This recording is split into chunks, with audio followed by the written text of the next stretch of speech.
कनिष्ठिका लोग वहाँ चौथे में रुके गए बोल कालिदासा, रहे।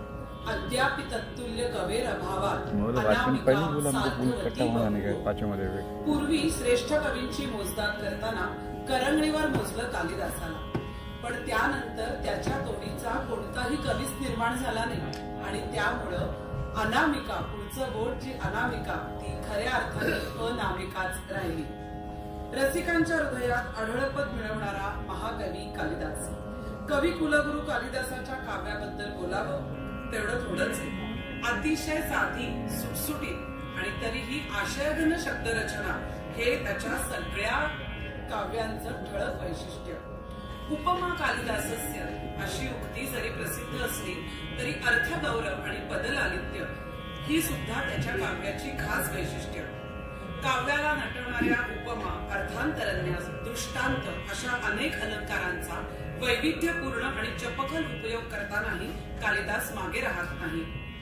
प्रेम या एकाच भावनेभोवती त्याची सगळी काव्य फिरतात, पण त्यामध्ये सुद्धा प्रियकर प्रेयसीचं प्रेम, पती पत्नीचं प्रेम, वडील मुलगी यांच्यातलं प्रेम, इतकंच काय दोन मैत्रिणींमधलं प्रेम, अशा अनेक छटांची लयलूट कालिदास करतो. त्याची सर्व काव्य ही शृंगार रसप्रधान असूनही त्याची कुठलीही कविता स्वैरिणी ठरत नाही. कालिदासाची सूक्ष्म निरीक्षण शक्ती त्याच्या काव्यात जागोजागी प्रत्ययाला येते. त्याच्या प्रमुख व्यक्तिरेखा या निसर्गाशी जवळीक सांगतात आणि त्यामुळेच त्याला निसर्ग कवी असं देखील म्हटलं आहे. निसर्ग हे कालिदासाच्या शाकुंतलातलं तर एक प्रमुख पात्र आहेच आणि तसंच मेघदूतातही. मेघदूतात तर प्रत्यक्ष पात्र फक्त दोनच, एक यक्ष आणि दुसरा निसर्ग. असं म्हणतात की कालिदासाने फक्त मेघदूत जरी लिहिलं असतं तरी सुद्धा तो कवी कुलगुरूच ठरला असता. अवघ्या 117 श्लोकांचं रसाळ काव्य, जितकं रसाळ तितकंच अर्थगर्भ. एका यक्षानं आपल्यापासून दूर असलेल्या आपल्या पत्नीला मेघाबरोबर निरोप पाठवला. मेघदूताचं कथानक खरं तर एवढंच, एका ओळीचं, पण तेच कालिदासाने पूर्व मेघ आणि उत्तर मेघ अशा स्वरूपात 117 श्लोकात फुलवलं आहे. यक्षराज कुबेराचा एक सेवक होता. आपल्या प्रियेबरोबरच्या नव्या आयुष्याला त्याने सुरुवात केली होती आणि कदाचित त्यामुळेच आपल्या कामात त्याची काहीतरी चूक झाली असावी. त्यासाठी त्याला 1 वर्षासाठी हद्दपारीची शिक्षा देण्यात आली आणि ती सुद्धा आपल्या घरापासून म्हणजे अलका नगरीपासून दूर अशा रामगिरीवर राहण्याची. शिक्षेचे 8 महिने आता संपले आहेत आणि आता वर्षाकाळ येऊन ठेपला. आता तर आपला विरह आपल्या पत्नीला अजूनच दुस्सह होईल असं यक्षाला वाटलं. आपलं क्षेमकुशल कळवून आपला विरह लवकरच संपेल असं आश्वासन देणारा कोणीतरी दूत तिच्याकडे पाठवावा असा त्यानं विचार केला आणि हा संदेश पाठवायला एकाकी अशा यक्षाला मेघासारखा योग्य दूत सापडला.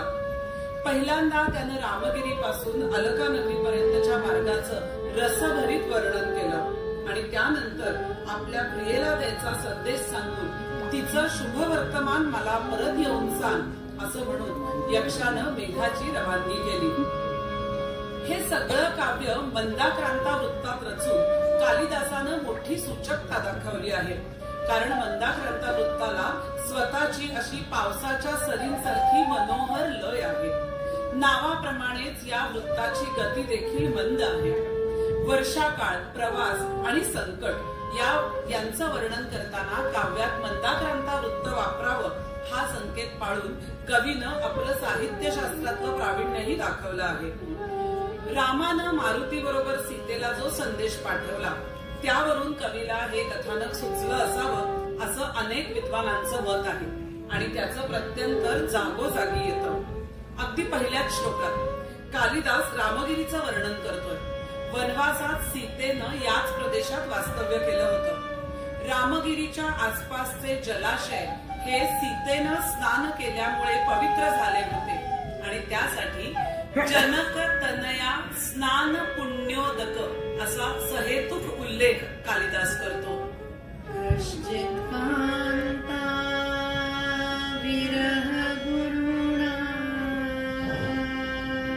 स्वाधिकार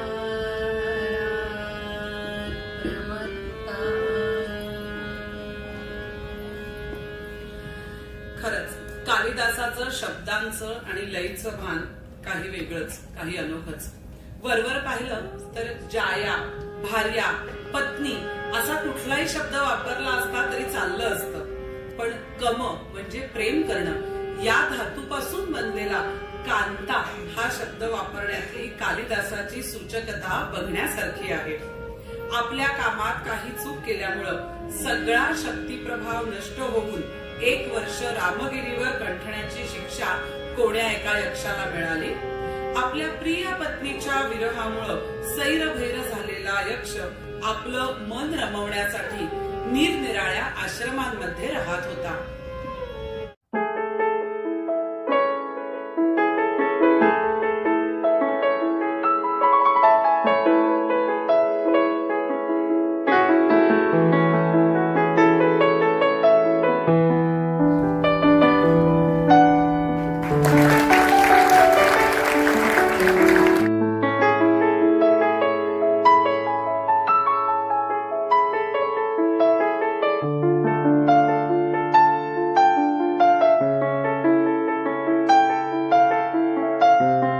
सगळ्यांच्या वतीने, प्रेक्षकांच्या वतीने तुम्हाला आवर्जून सांगू इच्छिते. मी एक धडाडीचे अधिकारी म्हणून खूप वर्षांपासून ओळखते, पण त्यांची ही बाजू मला माहीत नव्हती. एक कलाकार म्हणून असलेली त्यांची बाजू मला केव्हापूर्वीच कळली, ज्यावेळेस 3-4 महिन्यापूर्वी माननीय सांस्कृतिक कार्यमंत्री महोदयांच्या संकल्पनेतून बीएमसी शाळेतल्या 75,000 मुलांसाठी आपण एक चित्रकला स्पर्धा घेतली होती. आणि त्या सगळ्या स्पर्धेच्या संयोजनासाठी आम्हाला मॅडमने अतिशय उत्तम असं सहकार्य केलं होतं. आणि 75,000 मुलं त्या सगळ्या याच्यात सहभागी झाली होती. त्यानंतर एक सुंदर कार्यक्रम आपण इथे सादर केला होता आपल्या मुलं कट्ट्यावर, म्हणजे खरा जो कट्टा आहे खाली आपल्या आवारात तिथे. आणि त्यावेळेस महानगरपालिकेच्या शाळांमधल्या मुलांचं अतिशय उत्कृष्ट असं सादरीकरण आम्हाला अनुभवायला मिळालं होतं. आणि शिक्षण हा विषय त्यांच्याकडे आहे महानगरपालिकेत, आणि त्यांची संपूर्ण प्रेरणा या सगळ्या कार्यात असते असं आम्हाला त्यावेळेस आवर्जून जाणवलं. आणि त्यानंतर मग मुलं कट्ट्याचा विषय निघाला आणि त्यांनी म्हटलं की अरे असं असं करता येईल का. तर आम्ही म्हटलं अगदी अवश्य आपण केलंच पाहिजे, कारण संस्कृत आपली भाषा, त्यानंतर त्याचा मराठीत केलेला इतका सुंदर भावानुवाद, त्याचं इतकं सुंदर सादरीकरण झालं. आणि वेगवेगळे राग म्हणजे मला त्यांचं कौतुक वाटलं की स्विच ऑन स्विच ऑफ किती पटकन त्यांनी केलं. आणि सगळ्या रागांमधून आपल्याला सफर घडवली त्या मेघा म्हणजे त्या काव्याची जी सफर घडवली ती खूप सुंदर घडवली. आणि अर्थात सुंदर त्यांना साथ यांनी दिली आहे. दोन्ही कलाकारांचे सुद्धा मी मनापासून आभार मानते.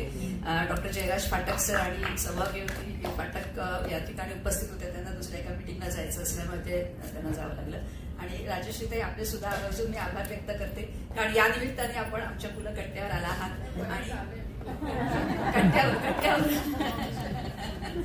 आणि कट्ट्याचे अर्थातच आमचे नेहमीचे श्रोते जे आवर्जून कट्ट्याची वाट बघत असतात. दर शुक्रवारी आपला हा मुलं कट्टा असतो. पुढच्या शुक्रवारी सुद्धा आपण अलीकडेच दिवंगत झालेल्या विजयाबाई मेहता यांच्यावर कार्यक्रम सादर करणार आहोत. तर आवर्जून आपण यावर असं मी या निमित्ताने सांगते. आणि प्राचीताई पुन्हा एकदा खूप मनापासून आभार. इतका सुंदर कार्यक्रम आज आणि मेजवानीच दिली असं था 99-2000 में, जब हम दोनों संस्कृत विशारद कर रहे थे टिळक महाराष्ट्र विद्यापीठ से बीए, सब विशारद मतलब बीए कर रहे थे. और हमें इतने अच्छे सारे अध्यापक मिले थे कि मेघदूत वैसे तो हमें कोई पढ़ाई के लिए पुस्तक नहीं था, बट इतना अच्छा पढ़ाया गया हमें बाकी सारे विषय कि हमारी बहुत इच्छा जागृत कर दी कि मेघदूत पढ़ा जाए. बहुत इतना सुंदर है. एंड देन वी थॉट कि लिखना चाहिए उसके ऊपर, कुछ लोगों तक ज्यादा पहुंचे, फिर वो उसके क्लासिकल रागों में वो बांधे जाए श्लोक, तो अच्छा रहेगा, सबको पसंद आएगा. तो इसीलिए हमने उस टाइम 2000 में लिखा था ये कार्यक्रम. 2-4 श्लोक का कंपोजिशन किया था कुंटे सर ने पहले. तो बाद में हम उनके पास गए और हमने उनको एक कल्पना बताई कि हमें ये पूरा कार्यक्रम करना है, हमने ऐसा ऐसा निवेदन और ये लिखा है. तो उन्होंने बहुत प्यार से बाकी सारे भी जो श्लोक हैं उनको म्यूजिक अच्छे से दिया, अच्छे से रागों में जो उनमें भाव है श्लोक में उनके अनुसार दिया उन्होंने राग में। तो इस प्रस्तुति के माध्यम से दर्शकों को कौन सा संदेश पहुंचाना चाहते हैं? दर्शकों को संस्कृत के बारे में अगर उनकी भाषा में बताया जाए तो उनको ज़्यादा वो अप्रिशिएट होता है। इसलिए हमने ऐसे कार्यक्रम की योजना की जिसमें श्लोक भी हमने दिखाए स्क्रीन पे, वो गाए भी, उनका मराठी में भी अनुवाद या समश्लोकी जिसको कहते हैं भावानुवाद किया और बताया उनको, और रेखाटन भी, वो चित्र जो थे बीच बीच में, तो एक काव्य जो रहता है उसका हर एक अंग से अध्ययन कर सकते हैं, ऐसा मैसेज हम देना चाहते हैं दर्शकों को। साहित्यिक कार्यक्रम में क्या भूमिका रहती है इसमें? साहित्यिक कार्यक्रम ही है ये, क्योंकि ऐसा नहीं रहता है कि ग्रंथों में सब है। अगर वो ग्रंथ में जो ज्ञान है वो अगर लोगों के बीच जाए तब वो साहित्य कहलाएगा।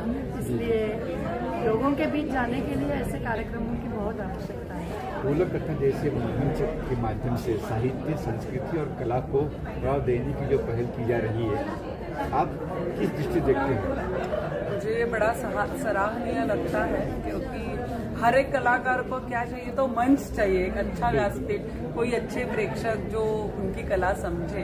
तो ये हर शुक्रवार पुलकट्टा ये पूरे free of cost it is available to everyone, और सब लोग आके उसका आनंद ले सकते हैं। तो ये बहुत ही अच्छा उपक्रम है। ऐसे बहुत सारे उपक्रम होने चाहिए, मुंबई के हर एक भाग में होने चाहिए, और उसमें बहुत मेहनत लगती है। ये जो सांस्कृतिक कार्य मंत्रालय कर रहा है मेहनत, या महाराष्ट्र पु ल देशपांडे कला अकादमी कर रही है, हर शुक्रवार कोई ढूंढना, कोई कार्यक्रम इतनी अच्छी तरह से प्रस्तुत करना, ये भी एक बड़ा काम है जो ये पुलकट्टा कर रहा है। तो I am like really thankful to them कि बहुत ही अच्छी तरह से ये उपक्रम ये चला रहे हैं। इस तरह के कार्यक्रम में जैन जी की खास बात करेंगे, जैन जी बहुत उन्हें किस तरह से आप प्रेम तो ऐसी आदिम भावना है और अनंत भावना है, तो जेनजी रहेगी, जेनवाई रहेगी, कोई भी जेन रहेगी, तो ये तो प्रेम है। जो मैसेज भेजा है यक्ष ने अपनी पत्नी के लिए, तो हर एक कोई भेजता है, माध्यम कोई अलग होगा, किसी का अभी मैसेज होगा, किसी की चिट्ठी होगी, किसी का कोई कबूतर होगा, नहीं तो ये अभी